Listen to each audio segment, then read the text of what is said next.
नमस्ते, आपण पाहत आहात सातारा 24 तास न्यूज, सामान्य जनतेचा आवाज।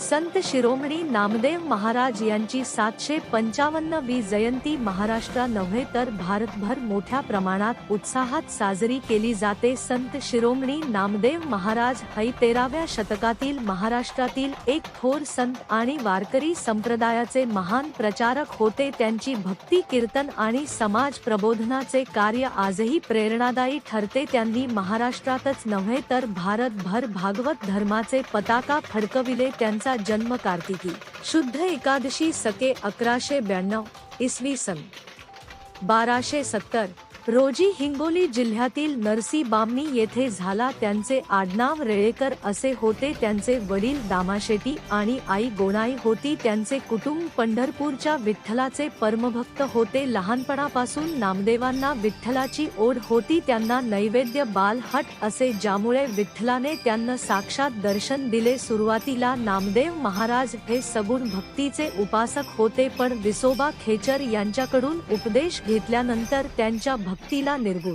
ज्ञानाची जोडी मिळाली। संत ज्ञानेश्वर महाराज यांच्या भेटीनंतर त्यांच्या जीवनाला एक वेगळी दिशा मिळाली। ते दोघे वारकरी संप्रदायाचे आधारस्तंभ बनले। त्यांनी अनेक ठिकाणी एकत्र तीर्थयात्रा केल्या। नामदेव महाराजांनी कीर्तनाला एक वेगळे रूप दिले। त्या कीर्तन माध्यमातून समाजा प्रबोधन करत असे आणि भागवत धर्माचा संदेश सर्वत्र पोहोचवत असे। नामदेव महाराजांनी कोणत्याही प्रकारचा भेदभाव न करता सर्वांमध्ये समानतेचा संदेश दिला। त्यांनी भारतभर फिरून भागवत धर्माचा प्रसार केला। पंजाब मधील त्यांचे कार्य उल्लेखनीय होते। त्यांची अनेक पदे सिख धर्म ग्रंथ गुरु ग्रंथ साहेब मध्ये समाविष्ट आहे। नामदेव सहा महाराजांनी मराठी विपुल अभंग रचना केली। आत्मचरित्र पर अभंग, ज्ञानेश्वर चरित्र पर अभंग, परमार्थिक अभंग असे त्यांचे विविध अभंग प्रसिद्ध आहेत। 1350 मध्ये पंढरपूर येथील विठ्ठल